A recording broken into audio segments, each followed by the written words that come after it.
চাকরি প্রার্থী নয়, উদ্যোক্তা হিসেবে গড়ে ওঠার আহ্বান ডক্টর ইউনূসের। ব্যবসায় লোভ ঝেড়ে ফেলে সম্পদের সুষ্ঠু বণ্টনে গুরুত্ব। We are not job seekers. We are human beings. We are full of entrepreneurial capability, full of ideas. That's what the education system should be. বিশ্বজুড়ে বাড়তি করের বোঝা ট্রাম্পের। দেশে দেশে নিন্দার ঝড়। ৩৭% শুল্কারোপের নেতিবাচক প্রভাব পড়তে পারে বাংলাদেশে। কেউ আইন হাতে তুলে নিলে ছাড় নয়, বললেন স্বরাষ্ট্র উপদেষ্টা। পাহাড়ে চাঁদাবাজি বন্ধে আইনশৃঙ্খলা বাহিনীকে কঠোর নির্দেশ। ঈদ উদযাপন শেষে রাজধানীতে ফিরছেন অনেকেই। নেই ট্রেনের শিডিউল বিপর্যয়, যথাসময়ে পৌঁছাতে পেরে খুশি যাত্রীরা। ঈদের চতুর্থ দিনেও দর্শনার্থীদের সরগরম বিনোদন কেন্দ্রগুলো। পর্যটকে মুখর পাহাড়, সমুদ্রে আজও ভ্রমণ পিয়াসীদের উচ্ছ্বাস। তো সব মিলে এই প্লেসটা আমাদের বারবার আসা হয় আর কি, বারবার টানে, সবুজ আমাদেরকে অনেক বেশি টানে। গতবার থেকে এবার আরো মনে হয় বেশি এনজয় করছি আমরা। ভূমিকম্পে মৃত্যুপুরী মিয়ানমার, প্রাণহানি ছাড়ালো ৩,০০০। খাবার ওষুধের তীব্র সংকট, যুদ্ধবিরতির ঘোষণা জান্তা সরকারের। এবং সম্প্রতি ভারতের সঙ্গে ড্র করার সুফল পেল বাংলাদেশ ফুটবল দল। ফিফা র্যাঙ্কিংয়ে ২ ধাপ উঠে ১৮৩তম অবস্থান। সংবাদ সন্ধ্যায় দেখছিলেন সংবাদ শিরোনাম, সঙ্গে আছে আমি শারমিন নাসি। এবারে বিস্তারিত। নতুন প্রজন্মকে চাকুরি প্রার্থী নয়, বরং উদ্যোক্তা হিসেবে গড়ে ওঠার আহ্বান জানিয়েছেন অন্তর্বর্তী সরকারের প্রধান উপদেষ্টা ডক্টর মোহাম্মদ ইউনূস। বলেছেন, নতুন সভ্যতা গড়ে তুলতে হবে, যেখানে ব্যবসা থেকে লোভ ছেড়ে ফেলতে হবে, নিশ্চিত করতে হবে সম্পদের বণ্টন। বৃহস্পতিবার বিমস্টেক ইয়ংজেন ফোরামে কি নোট স্পিকারের বক্তব্যে এইসব কথা বলেন তিনি। সাইফুল রিপনের প্রতিবেদন। বে of Bengal initiative for multi-sectoral technical and economic cooperation BIMSTEC সম্মেলনে যোগ দিতে বৃহস্পতিবার সকালে দেশ ছাড়েন অন্তর্বর্তী সরকারের প্রধান উপদেষ্টা ডক্টর মোহাম্মদ ইউনূস। বেলা ১২টার দিকে থাইল্যান্ডে পৌঁছালে সেখানে তাকে স্বাগত জানান থাইল্যান্ডের প্রধানমন্ত্রী কার্যালয়ের সংযুক্ত মন্ত্রী জিরাপর্ণ সিন্ধুপ্রায়। বাংলাদেশ সময় বেলা ৩টার দিকে বিমস্টেক ইয়ংজেন ফোরামে কিনোট স্পিকার হিসেবে বক্তব্য দেন প্রধান উপদেষ্টা। বলেন, পুরনো সভ্যতা মানব সম্প্রদায়কে ধ্বংস করে দেবে। নতুন যে সভ্যতা গড়ে তুলতে হবে, সেখানে ব্যবসায় লোভ নয়, থাকতে হবে সম্পদের বণ্টন। First condition of the new civilization, the businesses should not be greed driven. So greed part has to be squeezed out in the new civilization. Greed will destroy us. Why?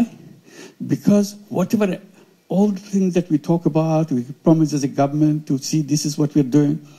Our country is moving forward, our GDP is growing and all that. Growth rate is so high. So what? All the wealth this is generated gets concentrated in few hands. They become richer, richer and richer. And we call it development, we call it growth, we call it fantastic economy. But that's, you are planting the seed of your self-destruction. Unless wealth is shared, you cannot sustain a society. তরুণ প্রজন্মকে চাকরির নামে কৃতদাস নয়, উদ্যোক্তা হিসেবে গড়ে ওঠার আহ্বান জানান প্রধান উপদেষ্টা। Human beings are not born to work for anybody else. The economic system that we are taught, is again put onto a wrong footing. We are asking everybody to find a job.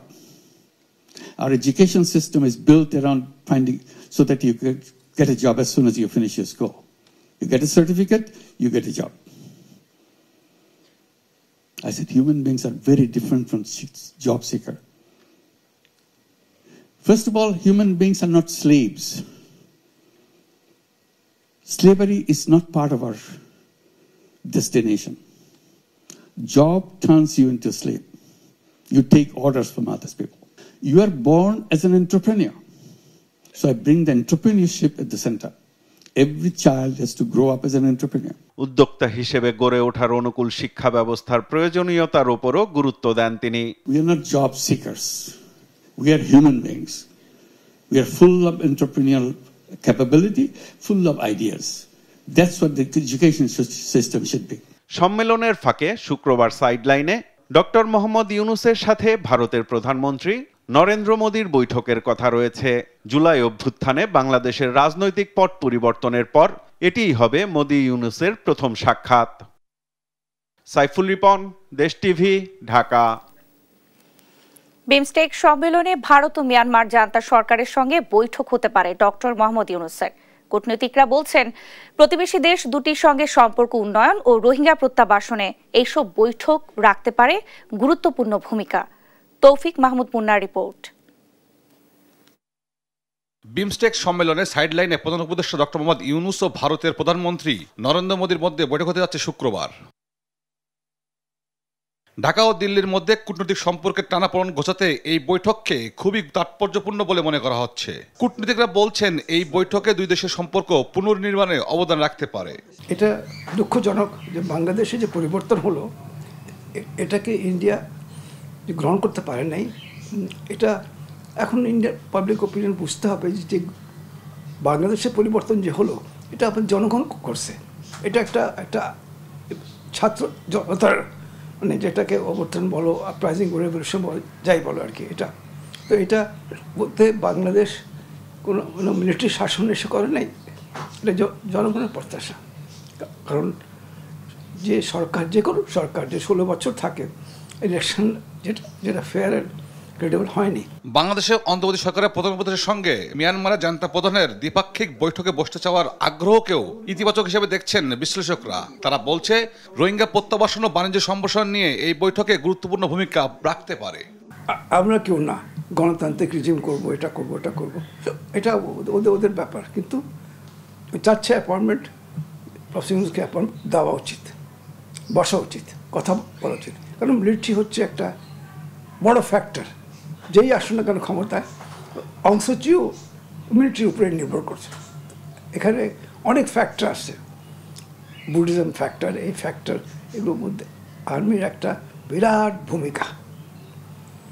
তো এটা মানে আমি বলবো যে professor Yunus, মানে আমি খুব strongly মনে করি যে উনি নিশ্চয়ই এটা বুঝতে পারেন, উনি বসবেন। আগামী 2 বছরের জন্য বিমস্টেকের পরবর্তী সভাপতি হবে বাংলাদেশ সরকার প্রধান। আঞ্চলিক সহযোগিতা বৃদ্ধিতে বিমস্টেক সম্মেলন তাই গুরুত্বপূর্ণ হয়ে উঠতে পারে বাংলাদেশের জন্য। তৌফিক মাহমুদ মুন্না, দেশ টিভি, ঢাকা। পাহাড়ে চাঁদাবাজি বন্ধে আইন শৃঙ্খলা বাহিনীকে কঠোর নির্দেশনা দেওয়া হয়েছে বলে জানিয়েছেন স্বরাষ্ট্র উপদেষ্টা জাহাঙ্গীর আলম চৌধুরী। বৃহস্পতিবার সাজেকে অগ্নি দুর্গত এলাকা ও বিজিবির বাঘাইহাট ব্যাটালিয়ন পরিদর্শন শেষে তিনি এই কথা বলেন। এ সময় স্বরাষ্ট্র উপদেষ্টা আরও বলেন, কেউ আইন হাতে তুলে নিলে ছাড় দেওয়া হবে না। মিশু মল্লিকের তথ্য ও ছবিতে আরও জানাচ্ছেন আপন অপু। বৃহস্পতিবার সাজেকে অগ্নিদুর্গত এলাকা ও বিজিবির বাঘাইহাট ব্যাটালিয়ন পরিদর্শনে যান স্বরাষ্ট্র উপদেষ্টা অবসরপ্রাপ্ত লেফটেন্যান্ট জেনারেল জাহাঙ্গীর আলম চৌধুরী। পরিদর্শন শেষে বিজিবি রাঙ্গামাটি সেক্টর সদর দপ্তরে ব্রিফিং করেন তিনি। এ সময় স্বরাষ্ট্র উপদেষ্টা বলেন, পাহাড়ে চাঁদাবাজি বন্ধে আইনশৃঙ্খলা বাহিনীকে কঠোর নির্দেশনা দেওয়া হয়েছে। কোনো চাঁদাবাজকে ছাড় দেওয়া হবে না। কোনো চাঁদাবাজকে ছাড় দেওয়া হবে না, সে যত বড় টাই স্যুট পরা হোক না কেন। আর গরিবের জন্য যেই টাকা অ্যালটমেন্ট হয় আমাদের ইসে থেকে, ওইটা যেন প্রপারভাবে তাকে হাতে পৌঁছে, ওই জন্য অ্যাডমিনিস্ট্রেশনকে বলা হয়েছে তারা ঠিকমতো মনিটর করবে, টাকা যেন ঠিকমতো পায়। আইন নিজ হাতে তুলে না নিতে আহ্বান জানান স্বরাষ্ট্র উপদেষ্টা। বলেন, থানা থেকে লুট হওয়া সব অস্ত্র উদ্ধার হলে আইন শৃঙ্খলা পরিস্থিতির আরও উন্নতি ঘটবে। আইন শৃঙ্খলা পরিস্থিতি কেউ হাতে নিলে তারও কিন্তু আমরা ছাড়ব না। আইন শৃঙ্খলা বাহিনীর কাছে যদি কোনো রকমের কারো সমস্যা থাকে, আইনের দরকার হলে আইন শৃঙ্খলা বাহিনীর কাছে যাবে, সিভিল অ্যাডমিনিস্ট্রেশন আছে তাদের কাছে যাবে, বাট তার নিজেরা এরকম করবে না। 5ই অগাস্টের সময় আমাদের অনেক প্লেনে থেকে অনেক থানা লুট হয়ে গেছে। সব হাতিয়ারগুলি আমাদের কিন্তু এখন উদ্ধার হয় নাই। এই হাতিয়ারগুলি কিন্তু উদ্ধার হয়ে গেলে সমস্যাটা অনেকটা সমাধান। বিভিন্ন মাধ্যমে গুজব ছড়ানো হচ্ছে জানিয়ে গণমাধ্যমগুলোতে সত্য তুলে ধরার আহ্বান জানান স্বরাষ্ট্র উপদেষ্টা। এই ভারতীয় মিডিয়া কিন্তু মিথ্যা সংবাদে কিন্তু গুজবে কিন্তু ওনারা রটাই দিচ্ছে। ওনারা কয়েকটা মিডিয়া আছে, তাদের কাজ হলো শুধু গুজব রটানো। নিউজ ডেস্ক, দেশ টিভি। সিরাজগঞ্জের উল্লাপাড়ায় ট্যাঙ্ক লরি ও সিএনজি চালিত অটোরিকশার মুখোমুখি সংঘর্ষে নিহত হয়েছে 2 জন, আহত হয়েছে আরও 4 জন। বৃহস্পতিবার বিকেলে ঢাকা পাবনা মহাসড়কের পূর্ব দেলুয়া ব্রিজের উপর এই ঘটনা ঘটে। নিহতরা হলেন সলঙ্গা থানার আলোকদিয়া গ্রামের আব্দুল আজিজের ছেলে শরীফুল ইসলাম ও উল্লাপাড়ার ডুবডাঙ্গা গ্রামের আনোয়ার হোসেনের ছেলে আব্দুল মোমিন। স্থানীয়রা জানায় হাটি কুমরুল গোলচত্বর থেকে একটি সিএনজি চালিত অটোরিকশা উল্লাপাড়ার দিকে যাচ্ছিল। এ সময় অপর দিক থেকে আসা একটি ট্যাঙ্ক লরি পূর্ব দেলুয়া ব্রিজ এলাকায় পৌঁছালে মুখোমুখি সংঘর্ষ হয়। এতে ঘটনাস্থলেই সিএনজি অটোরিকশার চালক সহ 2 জন নিহত হয়, আহত হয় আরও 4 জন। স্থানীয়রা আহতদের উদ্ধার করে হাসপাতালে নিয়ে যায়।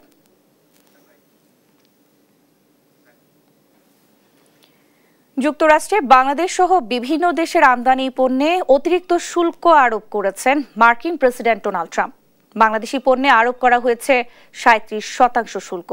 হোয়াইট হাউসে প্রকাশ্যে নতুন এই শুল্কের ঘোষণায় বাণিজ্য যুদ্ধকে আরও এক ধাপ এগিয়ে নিলেন এই কট্টর প্রেসিডেন্ট। নাসরিন আক্তারের রিপোর্ট। এবার বিশ্ব বাণিজ্য যুদ্ধের পথে আরও এক ধাপ অগ্রসর হলেন মার্কিন প্রেসিডেন্ট ডোনাল্ড ট্রাম্প। তার দেশে আমদানি বেশিরভাগ পণ্যে ন্যূনতম 10% শুল্ক আরোপের ঘোষণা দিয়েছেন, যা কার্যকর হচ্ছে 5 এপ্রিল থেকে। এছাড়াও নির্দিষ্ট কিছু দেশের ওপর উচ্চ শুল্ক চাপিয়ে বিশ্বকে করে তুলেছেন অস্থির। বুধবার হোয়াইট হাউসের রোজ গার্ডেনের দিকে চোখ ছিল ইউরোপ সহ বিশ্বের অন্যান্য দেশের নেতাদের, কারণ এ দিনটিতে অতিরিক্ত শুল্ক নিয়ে বড় ঘোষণা দেবেন বলে আগে থেকে আভাস দিয়ে রেখেছিলেন এই কট্টর প্রেসিডেন্ট। নির্বাহী আদেশে স্বাক্ষর করে দিনটিকে যুক্তরাষ্ট্রের অর্থনৈতিক স্বাধীনতা দিবস হিসেবে অভিহিত করেন ট্রাম্প। এ ধরনের ভয়ঙ্কর ভারসাম্যহীনতা আমাদের শিল্পকে দিনের পর দিন ধ্বংস করেছে, জাতীয় নিরাপত্তাকে ফেলেছে ঝুঁকিতে। এই বিপর্যয়ের জন্য আমি সেসব দেশকে দোষ দিচ্ছি না, এর জন্য সাবেক প্রেসিডেন্ট বাইডেন ও পূর্বের নেতাদের দায়ী করছি। তারা এমনভাবে তা করে দিয়েছে যা কেউই বিশ্বাস করবে না। 185 দেশের সমন্বিত ট্যারিফ চার্ট উপস্থিত জনতার উদ্দেশ্যে তুলে ধরেন ট্রাম্প। জানান, কয়েক দশক ধরে দূরের ও কাছের বন্ধু ও শত্রু নির্বিশেষে আমেরিকাকে লুট ও ধ্বংস করেছে। বাদ যাচ্ছে না বাংলাদেশের পণ্য। এতদিন গড়ে 15% থাকলেও তা বাড়িয়ে ধার্য করা হয়েছে 37%। বাংলাদেশের প্রধান রপ্তানি পণ্য তৈরি পোশাকের একটি বড় বাজার যুক্তরাষ্ট্র। নতুন এই শুল্ক আরোপে রপ্তানি আয়ে নেতিবাচক প্রভাব পড়ার শঙ্কায় বিশ্লেষকরা। এছাড়াও শুল্কের তালিকায় আছে ভিয়েতনাম, জাপান, দক্ষিণ কোরিয়া, যুক্তরাজ্য, থাইল্যান্ড, সুইজারল্যান্ড সহ আরও কয়েকটি দেশ। ইউরোপীয় ইউনিয়নের ওপরও 20% শুল্কের ঘোষণা দেন ট্রাম্প, যা 9 এপ্রিল থেকে কার্যকর হবে। নাসরিন আক্তার, নিউজ ডেস্ক, দেশ টিভি। যুক্তরাষ্ট্র বিভিন্ন দেশের পণ্যে ব্যাপক হারে শুল্ক আরোপ করায় ক্ষুব্ধ বিশ্বমহল। প্রতিক্রিয়া দেখিয়েছে চীন, কানাডা, অস্ট্রেলিয়া সহ এশিয়া, ইউরোপের শীর্ষ নেতারা।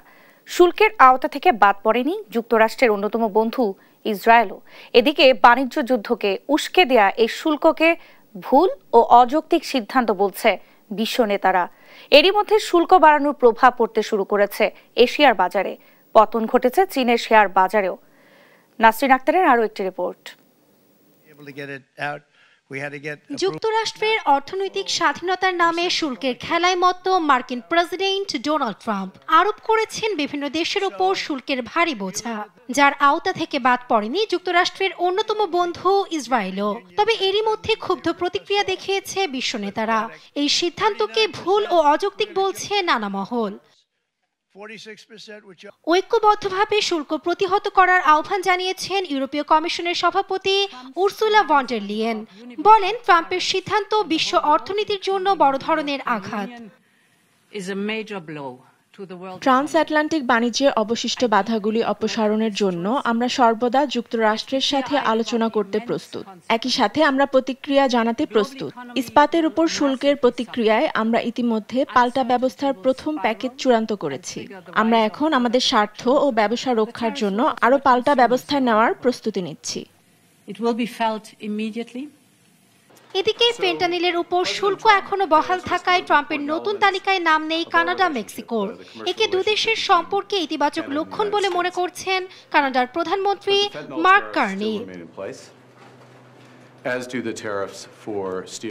এদিকে যুক্তরাষ্ট্রকে অবিলম্বে শুল্ক বাতিলের আহ্বান জানিয়েছে চীন। একই সঙ্গে নিজেদের অধিকার রক্ষায় পাল্টা ব্যবস্থার হুঁশিয়ারি দেয় বেইজিং। অন্যদিকে অ্যান্টার্কটিকার কাছের বেশ কয়েকটি জনবসতিহীন দ্বীপপুঞ্জে শুল্ক আরোপ করায় বিস্মিত অস্ট্রেলিয়ার প্রধানমন্ত্রী অ্যান্থনি আলবানিজ। ট্রাম্পের শুল্ক নীতিকে দুঃখজনক বলে উল্লেখ করেছে জাপান ও দক্ষিণ কোরিয়াও। তবে এরই মধ্যে শুল্ক আরোপের প্রভাব পড়েছে এশিয়ার বাজারে, পতন ঘটেছে চীনের শেয়ার বাজারেও। নাসরিন আক্তার, নিউজ ডেস্ক, দেশ টিভি।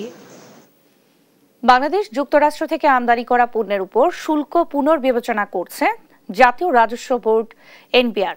দ্রুত শুল্ক যুক্তিসঙ্গত করার বিকল্পগুলো চিহ্নিত করেছে, যা বিষয়টি সমাধানের জন্য প্রয়োজনীয় বলে ফেসবুক পোস্টে জানিয়েছেন প্রধান উপদেষ্টার প্রেস সচিব শফিকুল আলম। তিনি জানান, মার্কিন যুক্তরাষ্ট্র বাংলাদেশের ঘনিষ্ঠ বন্ধু এবং বৃহত্তম রপ্তানি গন্তব্য। ট্রাম্প প্রশাসন দুদেশের মধ্যে বাণিজ্য ও বিনিয়োগ সহযোগিতা বাড়ানোর পর থেকে বাংলাদেশ মার্কিন যুক্তরাষ্ট্রের সঙ্গে কাজ করছে। মার্কিন সরকারের সঙ্গে চলমান কাজ শুল্ক সমস্যার সমাধানে সহায়তা করবে বলে আশাবাদ জানান তিনি। রাজধানীর রামপুরা এলাকায় এক নারী সাংবাদিককে হেনস্থার ঘটনায় প্রধান অভিযুক্ত শোয়েব রহমান জিসান সহ ৩ জনকে গ্রেফতার করেছে র্যাব। বৃহস্পতিবার এক সংবাদ বিজ্ঞপ্তিতে র্যাব ৩ বিষয়টি নিশ্চিত করে। বুধবার গভীর রাতে রাজধানীর বিভিন্ন এলাকায় অভিযান চালিয়ে তাদের গ্রেফতার করা হয়। গ্রেফতারকৃতরা হলেন শোয়েব রহমান জিসান, মোহাম্মদ রাইসুল ইসলাম ও মোহাম্মদ কাউসার হোসেন। সংবাদ বিজ্ঞপ্তিতে জানানো হয়, বুধবার রাতে রাজধানীর রামপুরা এলাকায় যৌন হয়রানি সংক্রান্ত একটি ঘটনা বিভিন্ন সামাজিক যোগাযোগ মাধ্যমে প্রচারিত হলে তা চাঞ্চল্য সৃষ্টি করে।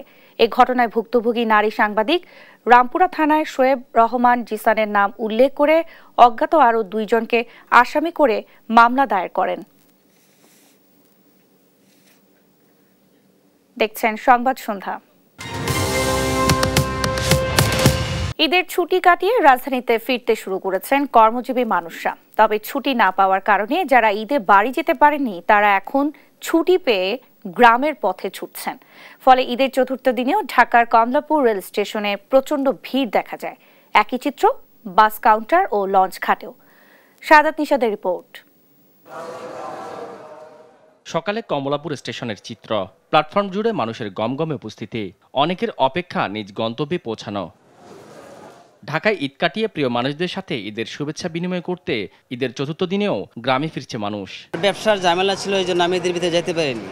ঠিক আছে, তখন চিন্তা করলাম যে যেহেতু ঈদের ভিতরে বাইরে যেতে পারিনি, তো মামার সাথে দেখা করে ঈদের ভিতরে অনেক ঝামেলা ছিল, এই জন্য আমি যাইতেছি। আসলে ফ্যামিলির ঢাকা থাকার কারণে ঢাকাতে ঈদ করছি, আলহামদুলিল্লাহ অনেক ভালো লাগছে। কিন্তু এখন ফ্যামিলির টানে, গ্রামের টানে, ফ্যামিলির সবার সাথে দেখা করতে গ্রামে যাচ্ছি। টানা লম্বা ছুটিকে কাজে লাগাতে কেউ বা এখনো ঘুরতে যাচ্ছে বিভিন্ন জায়গায়। বাচ্চারা নানু বাড়িতে যেতে চায়, তাই যাচ্ছি। এখন ঢাকা শহর অনেক ফাঁকা, ঘুরতে যাইতেছি। ঘুরতে মানে ওই সাদা পাথর, 0 পয়েন্ট। আমরা সার্ভিস করি, 6 তারিখ পর্যন্ত আমাদের ছুটি আছে, এই জন্য আমরা এখন ঘুরতে যাইতেছি। অন্যদিকে কর্মব্যস্তময় জীবনে ফিরতে আগমনও ঘটছে রাজধানীমুখী মানুষের। দ্রুত ফেরার কারণ হচ্ছে যে জ্যামে ট্যামে যদি পড়তে হয়, এর জন্য আর কি আগে ভাগে কর্মস্থলে ফেরা। আমার মেয়ে এবার পরীক্ষা দিবে, আমি চলে আসছি আগে, ছুটি শেষ না করে 10 তারিখ থেকে এসএসসি পরীক্ষা। তবে যাওয়া আসায় ভোগান্তি নেই, কারণেই গুরুতর কোনো অভিযোগ না না না কোনো অতিরিক্ত ভাড়া না, সম্পূর্ণ অনলাইনে, এখানে কোনো ভোগান্তির কিছু না, অতিরিক্ত ভাড়ারও কিছু না। মজা করে পরিবারের সাথে ঈদ কাটিয়েছি এবং সুবিধা হয়েছে অনেক। এবার ট্রেনে কোনো সমস্যা হয়নি। যাত্রীদের থেকে রিভিউ নিয়েছেন, যাত্রীদের সাথে কথাবার্তা বলেছেন এবং যাত্রীদেরকে টিকিট কালোবাজারি সংক্রান্ত জিজ্ঞেস করেছেন। এই পর্যন্ত একটা অভিযোগও আসে নাই। সুন্দরভাবে যাত্রীরা বলতেছে আমরা খুশি, আমরা অনলাইনে টিকিট কাটতে পেরেছি। এদিকে একই চিত্র বাস কাউন্টারগুলোতেও। রাজধানীতে যেমন ফিরছেন কর্মজীবীরা, ঠিক একইভাবে মাটির টানে গ্রামের বাড়ি যাচ্ছেন অনেকে। তুলনামূলক লঞ্চে ভিড় কম থাকলেও এখনো বাড়ি যাচ্ছে মানুষ। সাদাত নিশাদ, দেশ টিভি, ঢাকা। ঈদের চতুর্থ দিনেও উপচে পড়া ভিড় রাজধানীর বিনোদন কেন্দ্রগুলোতে। সকাল 9টায় মিরপুরের জাতীয় চিড়িয়াখানা খুলে দিতেই মানুষের ঢল নামে। বিভিন্ন পশু পাখির খাঁচা ঘিরে উপভোগ করছেন নানা বয়সী দর্শনার্থীরা। হাসান মাহমুদের রিপোর্ট। অবশেষে বাঘ এলো, উচ্ছ্বাস সাধারণ দর্শনার্থীদের। মিরপুর চিড়িয়াখানায় ঈদের চতুর্থ দিনে এমন উপচে পড়া ভিড় ছিল বিভিন্ন পশু পাখির খাঁচা ঘিরে। রাজধানীর আশপাশের এলাকাগুলো থেকে এসেছেন দর্শনার্থীরা। অন্য সময় রাস্তায় যানজট, ছুটি না থাকা সহ নানা কারণে চিড়িয়াখানায় আসা না হলেও ঈদের ছুটিকে সুযোগ হিসেবে নিচ্ছেন অনেকেই। এমনিতে সময় পাওয়া যায় না সব সময়, এদের সময় ছুটির সময় বাচ্চাদের নিয়ে একটু ঘোরাঘুরি করলাম, আনন্দ উপভোগ করলো, এই তো। অনেক ভালো লাগতেছে এখানে ঘুরতে এসে। এখানে আসলে মনের মাঝে একটা প্রশান্তি আসে। আসলে ঈদের ছুটিতে তো ঈদের ছুটিতে ভালো কোনো কিছু দেখাটাই ভালো লাগে মূলত। হরিণ, জিরাফ সহ নানা পশু পাখির সঙ্গে পরিচিত হতে পেরে উচ্ছ্বসিত শিশুরাও। হরিণ দেখলাম, আরো ভিতরে যে আরো অনেক কিছু দেখব। নানা ধরনের পশু পাখির সঙ্গে পরিচয় করিয়ে দিতে জাতীয় চিড়িয়াখানাকে বেছে নিচ্ছেন বলে জানান অভিভাবকরা। দেশের বিভিন্ন প্রাণী আছে যা ওরা বাসায় থেকে দেখে পারতে পারে, মোবাইলে বা ভিডিওর মাধ্যমে ওরা দেখতে পারছে, আর এখানে এসে তো তারা নিজের চোখে দেশে কি কি প্রাণী আছে ওইগুলো নিজের চোখে দেখতে পারতেছে। বিভিন্ন পশু পাখি আছে, এগুলি দেখার খুব ওদের কৌতূহল ছিল, এই জন্যই নিয়ে আসছি ওদের। বিভিন্ন রাইডসে এগুলাতে উঠছে, বিভিন্ন পার্কে টার্কে নেওয়া হয়েছে, কিন্তু ওরা পশু পাখি দেখা হয় না এরকম ভাবে, সেজন্য চিড়িয়াখানায় আসা। রাজধানীর অন্য বিনোদন কেন্দ্রগুলোতেও ছিল মানুষের আনাগোনা। ধানমন্ডির রবীন্দ্র সরোবরে খুনসুটি দেখা যায় অনেকের। এবার মেয়েদের নিয়ে আসলাম একটু ঘোরার জন্য, আমি চলো হাইটা আসি, কারণ 2 দিন পর তারপরে সেই চাকরি বাকরি। আমাদের আত্মীয়দের বাসায় গেছিলাম, আর কালকে গিয়েছিলাম মুভি দেখতে, আর আজকে এখানে আসছি। এবার ঈদে লম্বা ছুটি থাকায় মানুষের উপস্থিতি বেড়েছে রাজধানীর বিনোদন কেন্দ্রগুলোতে। হাসান মাহমুদ, দেশ টিভি, ঢাকা। পবিত্র ঈদ উল ফিতরের চতুর্থ দিনেও দেশের বিভিন্ন স্থানের বিনোদন কেন্দ্রগুলোতে উপচে পড়া ভিড়। শিশু থেকে শুরু করে সব বয়সী মানুষ এসব কেন্দ্রে গিয়ে আনন্দ উপভোগ করছেন। জনপ্রিয় পর্যটন স্পটগুলোই জমে উঠেছে ব্যবসা বাণিজ্য। সিলেট, মৌলভীবাজার, কক্সবাজার, নওগাঁ ও রাঙামাটির বিভিন্ন পর্যটন স্পট থেকে সহকর্মীদের পাঠানো তথ্য ছবিতে এর বিস্তারিত জানাচ্ছেন শামীম হোসেন। ঈদ উদযাপনে সিলেটের পর্যটন কেন্দ্র সাদা পাথরে ছুটে যাচ্ছেন দর্শনার্থীরা। সাদা পাথরে বয়ে যাওয়া ধলাই নদী বাংলাদেশ ও ভারতকে আলাদা করেছে, যার 2 পারে সারি সারি সাদা রঙের পাথর। ওপরে নীল আকাশ আর তার ঠিক নিচে সবুজ পাহাড় বরাবরই পর্যটকদের মুগ্ধ করে। তাই তো যে কোনো ছুটিতেই জনারণ্যে পরিণত হয় এই এলাকা। হাওর, পাহাড়, নদী টিলায় ঘেরা মৌলভীবাজারের অপরূপ প্রকৃতি এক এক ঋতুতে এক এক রূপের জানান দেয়। চা গাছে নতুন কুড়িতে সৌন্দর্যের মুগ্ধতা ছড়াচ্ছে সবুজ গালিচা মরানো চা বাগান। প্রকৃতির এমন সান্নিধ্য পেতে দূর দূরান্ত থেকে ছুটে আসছেন হাজারো পর্যটক। সবুজ শ্যামল চা বাগানগুলো দেখতে খুবই নয়নাভিরাম, দেখে খুবই ভালো লাগছে। পরিবার সহ বেড়াতে অনেক একটা কোয়ালিটি টাইম স্পেন্ড করলাম। শ্রীমঙ্গল তো সবুজের রাজ্য, এখানে টি গার্ডেন, টি স্টেট আছে অনেক, তো সব মিলে এই প্লেসটা আমাদের বারবার আসা হয় আর কি, বারবার টানে, সবুজ আমাদেরকে অনেক বেশি টানে। ঈদের চতুর্থ দিনেও পর্যটকের পদচারণায় মুখর কক্সবাজার সমুদ্র সৈকত। বেলা বাড়ার সঙ্গে সঙ্গে পর্যটকের পদচারণায় মুখর পুরো সৈকত এলাকা। যেদিকে চোখ যায় শুধু মানুষ আর মানুষ। এ যেন এক মানব সমুদ্র। এত ক্রাউড দেখে ভাবতেছি যে কিরকম এনজয় করা যাবে। আসলাম, এখন দেখি গতবার থেকে এবার আরো মনে হয় বেশি এনজয় করছি আমরা। নওগাঁর পাহাড়পুর বৌদ্ধবিহার প্রাঙ্গণও পর্যটকদের পদচারণায় মুখরিত। ঈদের দীর্ঘ ছুটিতে প্রায় লক্ষাধিক পর্যটক দর্শন করেছেন এই বিশ্ব ঐতিহ্যটি। দেশের বিভিন্ন স্থান থেকে ভ্রমণ পিপাসু পর্যটকরা রাঙামাটির ঝুলন্ত সেতু থেকে বিভিন্ন পর্যটন কেন্দ্রের প্রাকৃতিক সৌন্দর্য উপভোগ করতে ভিড় জমাচ্ছেন। এছাড়াও দেশের বিভিন্ন পার্ক ও বিনোদন কেন্দ্রগুলোতে দর্শনার্থীদের উপস্থিতি ছিল চোখে পড়ার মতো। শামীম হোসেন, নিউজ ডেস্ক, দেশ টিভি। দেখছেন সংবাদ সন্ধ্যা।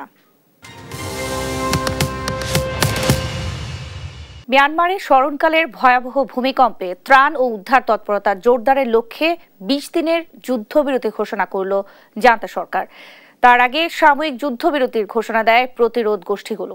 এদিকে ভূমিকম্পে প্রাণহানি ছাড়িয়েছে 3000।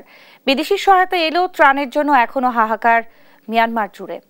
লুৎফুর কবিরের রিপোর্ট। মিয়ানমারে গত শুক্রবার 7.7 মাত্রার ভয়াবহ ভূমিকম্পের পর এখনও ধ্বংসস্তূপ থেকে অলৌকিকভাবে প্রাণের সন্ধান মিলছে, যা উদ্ধারকর্মীদের রাত দিন অক্লান্ত পরিশ্রমের ফসল। তেমনি বুধবারও ভূমিকম্পের উৎপত্তিস্থল মান্দালাই শহর থেকে এক নারীকে উদ্ধার করেন জরুরি বিভাগের কর্মীরা, যা প্রাকৃতিক দুর্যোগের 72 ঘণ্টা পর। এ শহরে অলৌকিকভাবে বৌদ্ধদের মঠের ধ্বংসস্তূপ থেকে এক কিশোরীকে জীবিত বের করতে সক্ষম হয় তারা। 13 বছর বয়সী ওই কিশোরী সেখানে পাঠদানে অন্যান্যদের মতো সেদিন অংশ নেয়। গ্রীষ্মকালীন পাঠদানে 35 শিক্ষার্থী অংশ নিয়েছিল। হঠাৎ ভূমিকম্পে ছাদ ধসে পড়লে 20 শিক্ষার্থীকে জীবিত উদ্ধার করা গেলেও ঘটনাস্থলে মারা যায় 13 জন। ভূমিকম্পের 5 দিনের মাথায় মান্দালাই থেকে উদ্ধার হন আরও একজন। সময় বাড়ার সঙ্গে জীবিত পাওয়ার আশা ক্ষীণ হয়ে আসলেও প্রশংসা কুড়াচ্ছে উদ্ধার কর্মীরা। জাতিসংঘের বিশ্ব খাদ্য কর্মসূচি WFP সহ অনেক দেশ মিয়ানমারে ত্রাণ সহায়তা জোর প্রচেষ্টা চালাচ্ছে। বিস্কুট, চিরা সহ নানা শুকনো খাবার নিয়ে দুর্গম ও ক্ষতিগ্রস্ত এলাকায় চলে যাচ্ছে উদ্ধার কর্মীরা। তারপরও চিকিৎসা সহ অন্যান্য জরুরি সহায়তা দ্রুত বাড়ানোর তাগিদ দিচ্ছে জাতিসংঘ। এদিকে ভূমিকম্পে প্রাণহানি ছাড়িয়েছে 3000। হাসপাতালগুলোতে প্রতিনিয়ত বাড়ছে আহতের চাপ। এই পরিস্থিতিতে উদ্ধার কাজ ও জরুরি সহায়তা জোরদারের লক্ষ্যে আরাকান আর্মি সহ অন্যান্য সশস্ত্র প্রতিরোধ গোষ্ঠীগুলোর বিরুদ্ধে 20 দিনের জন্য যুদ্ধবিরতি ঘোষণা দিয়েছে জান্তা, যা বুধবার থেকে আগামী 22 এপ্রিল পর্যন্ত চলবে বলে টেলিভিশনে দেয়া ভাষণে একথা জানান জান্তা প্রধান মিং অংলাইন। লুৎফর কবির, নিউজ ডেস্ক, দেশ টিভি। দেখছেন সংবাদ সন্ধ্যা।